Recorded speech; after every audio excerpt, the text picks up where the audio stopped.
message ನಿಂದೆ ತುಸು ನಗುತ್ತಾಡುವ ಹೃದಯ ನನ್ನದೇ ಸೂರ್ಯನ ನೋಡದೆ ನಾ ಇರಬಲ್ಲೆನು ನಿನ್ನ ಮಾತು ಕೇಳದೆ ನಾ ಇರಲಾರೆನು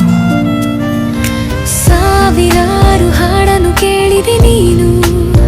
ನಾನು ಬರೆಯದ ಸಲು ಓದುವೆಯ ನೀನು